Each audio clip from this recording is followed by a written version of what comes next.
Halo Kak, Assalamualaikum. Kembali lagi dengan saya Tukang Partus. Di video kali ini saya akan membahas mengenai beberapa pertanyaan seputar oksigenasi pada kehamilan. Nah, mari kita simak videonya. Pertanyaan pertama, apa perubahan fisiologis sistem pernafasan yang terjadi pada ibu hamil? A. Kapasitas residu fungsional meningkat. B. Konsumsi oksigen menurun. C. Volume tidal meningkat 30-40%.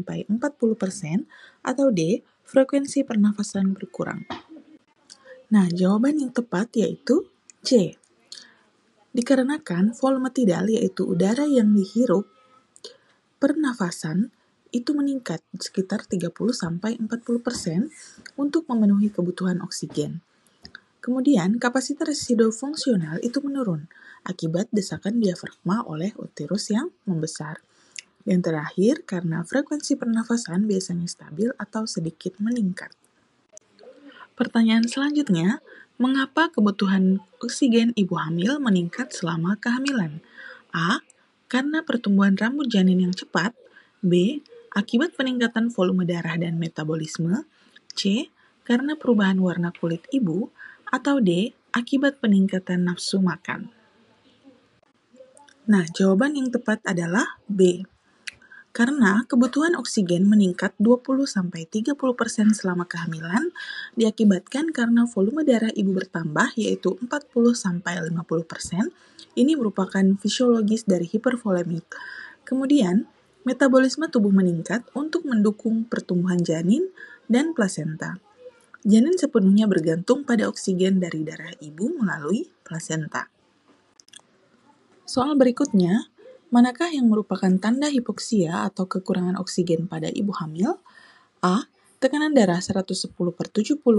B. Saturasi oksigen 98%. C. Sesak nafas saat istirahat. Atau D. Denyut nadi 80 kali per menit. Jawaban yang tepat yaitu C. Sesak nafas saat istirahat bisa mengindikasikan hipoksia, terutama jika disertai saturasi oksigen kurang dari 95%, bibir atau kuku kebiruan atau sianosis, sesak nafas ringan saat aktivitas normal terjadi pada kehamilan akibat perubahan fisiologis. Soal selanjutnya, bagaimana posisi yang ideal untuk meningkatkan oksigenasi pada ibu hamil dengan sesak nafas? A. Terlentang lurus. B. Miring ke kiri. C. Tengkurap. Atau D. Berdiri tegak. Nah, kalau ini pasti teman-teman sekalian udah banyak yang tahu ya. Jadi, jawaban yang tepat adalah B. Posisi miring ke kiri. Hal ini akan mengurangi tekanan uterus pada vena cava inferior sehingga aliran darah ke oksigenasi ke plasenta lebih optimal. Kalau untuk posisi terlentang justru akan beresiko menyebabkan sindrom hipotensi supine. Oke, next. Soal selanjutnya, kondisi apa yang dapat menyebabkan gangguan oksigenasi pada ibu hamil? A. Anemia defisiensi besi. B. Kadar gula darah normal. C. Tekanan darah 120/80. Atau D. Berat badan ideal. Jawaban yang tepat yaitu A. Anemia.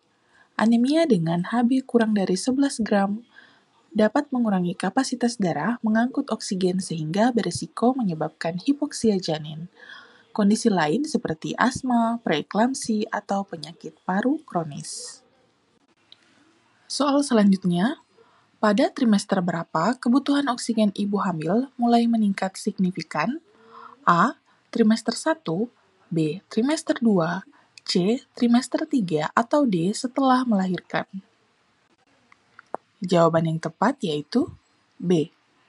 Kebutuhan oksigen mulai meningkat signifikan pada trimester 2 dikarenakan pertumbuhan janin yang cepat, kemudian terjadi peningkatan volume darah ibu, kemudian terjadi kebutuhan metabolik yang lebih tinggi, dan peningkatan ini berlanjut hingga trimester 3. Apa efek dari peningkatan progesteron terhadap sistem pernafasan ibu hamil? A. Menurunkan sensitivitas pusat pernafasan. B. Meningkatkan ventilasi paru hingga 30-50%. C. Mengurangi volume tidal. atau D. Menyebabkan apnea saat tidur. Progesteron meningkatkan sensitivitas pusat pernafasan di medula oblongata, akibatnya terjadi peningkatan ventilasi paru yaitu sekitar 30-50% atau disebut respirasi alkalosis fisiologis. Hal ini merupakan adaptasi untuk memenuhi kebutuhan oksigen janin. Jadi jawaban yang tepat adalah B. Berapa nilai saturasi oksigen yang dianggap normal pada ibu hamil? A. 85%, B. 90%, C. 95%, atau D. 99%.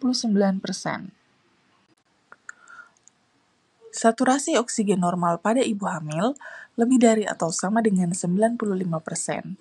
Nah, jika nilai kurang dari 95% akan memerlukan evaluasi lebih lanjut.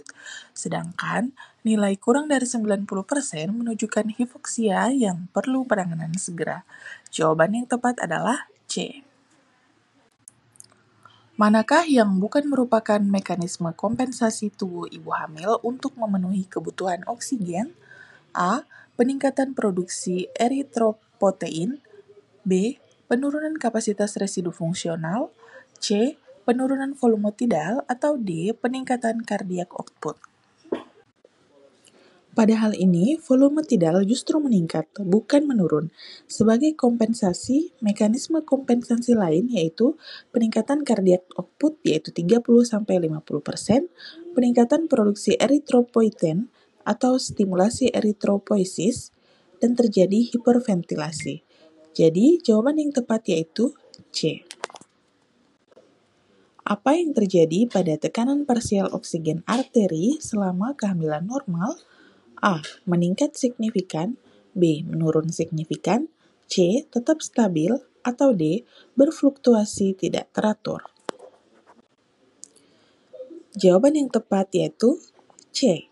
Meskipun terjadi hiperventilasi, tekanan parsial arteri oksigen tetap stabil yaitu 80-100 karena peningkatan ventilasi seimbang dengan peningkatan kebutuhan, kemudian efek kompensasi dari peningkatan cardiac output, kemudian yang berubah adalah tekanan parsial arteri yaitu respirasi alkalosis fisiologis.